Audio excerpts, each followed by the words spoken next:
ঈদুল আজহার ছুটি এখন একটানা 10 দিন থাকবে। আর আমরা এই ছুটিতে সরকারি কার্যক্রম যেন ব্যাহত না হয় এই জন্য এক্সট্রা 2টা শনিবার সরকারি অফিস খোলা থাকবে। আর ছুটি ঘোষণা করা হয়েছে, ছুটি হচ্ছে আপনারা জানেন যে আগে থেকে ডিক্লেয়ার ছিল ছুটি 5 থেকে 10 তারিখ পর্যন্ত, 5ই জুন থেকে 10ই জুন পর্যন্ত ছিল হচ্ছে ঈদুল আজহার ছুটি।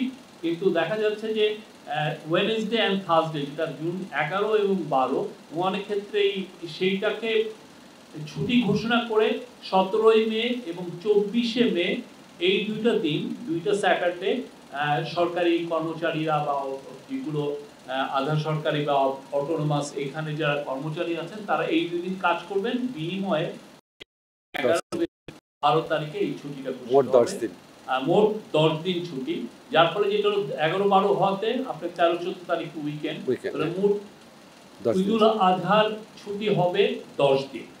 আর এই ক্ষেত্রে ব্যাংক কোম্পানিগুলো যেহেতু তাদের ব্যাংক কোম্পানি এক দিয়ে চলেন, ব্যাংক কোম্পানি তাদের মতো করে ডিক্লেয়ার করবেন, প্রাইভেট কোম্পানিগুলো তাদের মতো করে ছুটি ঘোষণা করবেন।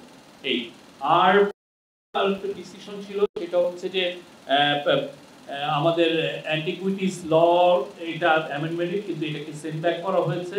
আমাদের আরো দু একটা বিষয় আছে, আমি এটা আমাদের ক্যাবিনেট থেকে আপনাদেরকে জানাই। নবায়নযোগ্য জ্বালানি নীতিমালা করা হয়েছে, সেখানে একটা বড় ইনসিনারেটর, সেটা নিয়েও ডিবেট হয়েছে এবং আমরা এটাকে অ্যাপ্রুভ করা হয়েছে সাবজেক্ট টু, মানে যাতে ফার্দার কনসালটেশন যেটা আমরা করছি সেটা যাতে এনভায়রনমেন্ট ফ্রেন্ডলি হয়। এই আমি আমাদের অ্যাডভাইজার আসিফ মাহমুদ সজীব ভুঁইয়াকে দিচ্ছি, উনি যুব উন্নয়ন উদ্যোক্তা। আমি আপনাদের একটু ক্ল্যারিফাই করি, ঈদুল আজহার ছুটি এখন একটানা 10 দিন থাকবে। আর আমরা এই ছুটিতে সরকারি কার্যক্রম যেন ব্যাহত না হয় এই জন্য এক্সট্রা 2টা শনিবার সরকারি অফিস খোলা থাকবে।